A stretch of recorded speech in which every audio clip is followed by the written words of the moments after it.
Hey. Take that, Sony. So Canon swung his Thor hammer with full swing yesterday at their virtual show when they released two new cameras in their virtual event, the Canon C300 Miii, go away, we don't need this, and the EOS R5.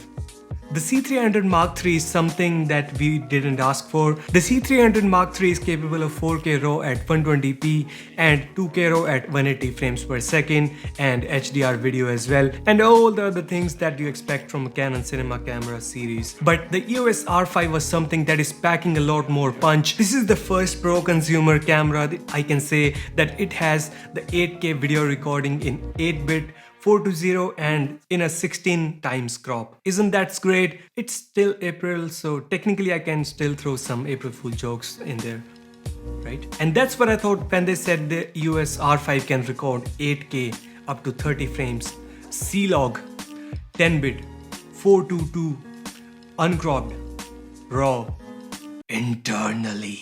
Haha, take that, Sony. Where is your A7S50, huh? This was the only spec that blew my mind. This is crazy, isn't it? They have given us everything that a filmmaker can ask for in a camera like this. Even other specs on the EOS R5 are outstanding, like 4K RAW recording up to 120 frames per second, and same specs as the 8K, like RAW internal, C-Log, 422, 10-bit. Funny thing is that it can only record 4K 60 externally.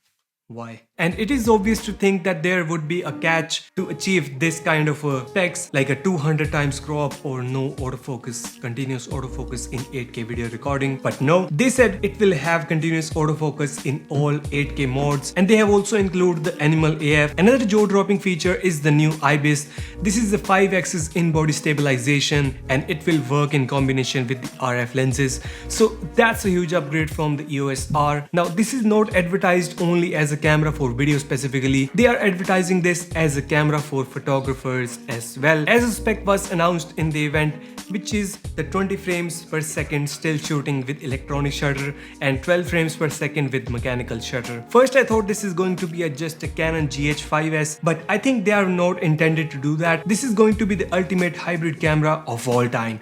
They haven't announced any other specs which I definitely want to know, like sensor size or anything like that, but they did said this is going to have the dual SD card slot, one being the CF Express and the second one being the UHS-2, although they could make the same card slot. But anyways, they did announce the C300 Miii price, which is $11,000, and it is available on B&H Photo. But they haven't announced any pricing for the EOS R5, and if you ask me, I think it's going to be somewhere around $3,500 to $4,000, which is a little bit on the pricey side, but I think it's totally reasonable to spend this much money for this specs. And personally, I'm totally looking forward to buy this one. I was holding my trigger for a long time to pick up a new hybrid camera, which would be perfect for photos and videos, and I think I'll put my money down on the EOS R5. But what do you guys think about the EOS R5? Let me know in the comments down below. And that's it for today's video. Hope you guys enjoyed it, and if you did, just click the like button below, share this video with your friends, and subscribe to the channel if you haven't yet. Until then, stay safe.